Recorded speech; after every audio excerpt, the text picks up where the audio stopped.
Okay, at this time, the cause of the explosion is still under investigation. What we do want to do is express our condolences for those victims on the scene. We know we had first reports of a total of 14 patients that were transported to area hospitals. I'm sure that those loved ones out there are going to want to know what hospitals those are. So let me first cover that. At least two patients that we transported, that KCFD transported to St. Luke's. There are reported other 5 to 7 patients that walked into St. Luke's. Patients went to Research Hospital, patients went to Truman, and a patient went to KU Burn Center. We are concerned for those victims, and we're also concerned that there may be additional people that were not able to get out of the structure. So we have cadaver dogs that are thoroughly combing the scene right now. We will not know the results of that for some time. Like I said earlier, the cause of the explosion is under investigation. Why do you think that you have people that might be still inside? This is just something that we would normally do in any type of incident like this, because when we got to the scene, the structure was fully involved and we were not able to make entry. What we're doing now is what we call a secondary search, and that's a thorough search of the entire structure. So no family members come forward asking you if there were still anyone missing? I'm sorry, I didn't hear that. No family members come forward telling you if there was somebody missing? We would do this as a normal procedure in any structure that had this much fire in it. We would do a secondary search in any type of structure like this. Is there a reason to believe people are still missing? Any reason? Like I said, there were patrons. This was a happy hour at a restaurant. There were patrons in the restaurant, and so we do this we make sure that we thoroughly comb that incident before we release it for the investigators. It's also important to note that KCFD, KCPD, Bomb and Arson, and ATF are on the scene to conduct that investigation when it's safe to do so. Right now, we're still conducting a search, and when we are able to release that scene for investigation, they will get in there and be able to do that. How long will that take? How long will that take? These things can take quite some time, and I hate to speculate on how long it would take.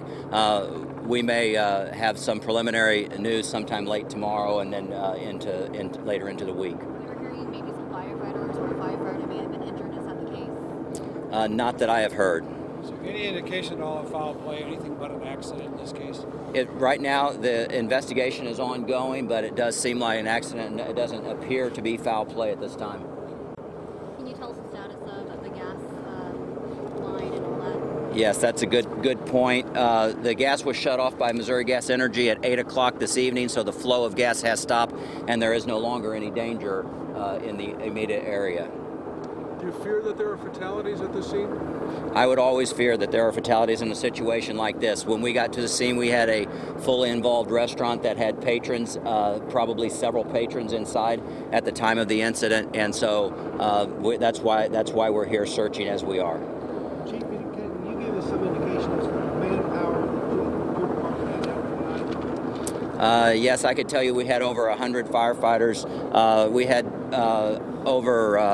over 65 firefighters on the initial 3 alarms, and we called in an additional 25 to 30 people to do just the investigation of area buildings to ensure that other buildings did not have natural gas in their structure as well. We were hearing that people kind of got no warning of this. There was odors and everything. Were people evacuated before the explosion happened? Again, it's important here not to speculate because that investigation is ongoing. So we do have reports that there was odor of gas earlier, but again, the investigation needs to be concluded before we want to speculate on any of that. And there are people who, despite not being evacuated, are making the decision to leave anyway because they can smell gas. What can you say to those people tonight to kind of help them through the night? I think that they may have smelled gas earlier this evening,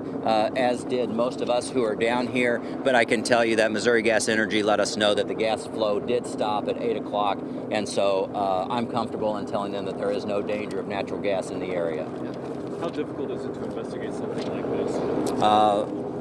Well, it is difficult, but we have experts on the scene. We have, like I said, Kansas City Fire Department, Kansas City Bomb and Arson, Kansas City Police Department Bomb and Arson, and alcohol, tobacco, and firearms is here as well.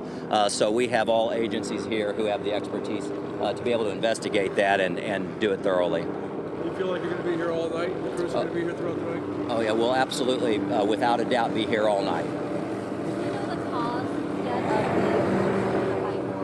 We sure don't. That's under investigation. Mayor, do you have anything to say? Yeah, just a couple of things. Once again, I want to reiterate the fantastic response of the first responders, our fire department, our police department, and our medical. Red Cross is here. Missouri Gas and Energy has been here working. We've had offers of help and aid already coming in from people across the city, whether it's rooms to stay for people who need them tonight, those types of things. That's what happens in a city that's working together and where we have experts and really good public safety people, and it shows tonight. The other thing that I want to say is that the only thing that really matters to this man right now and to his crew is human life.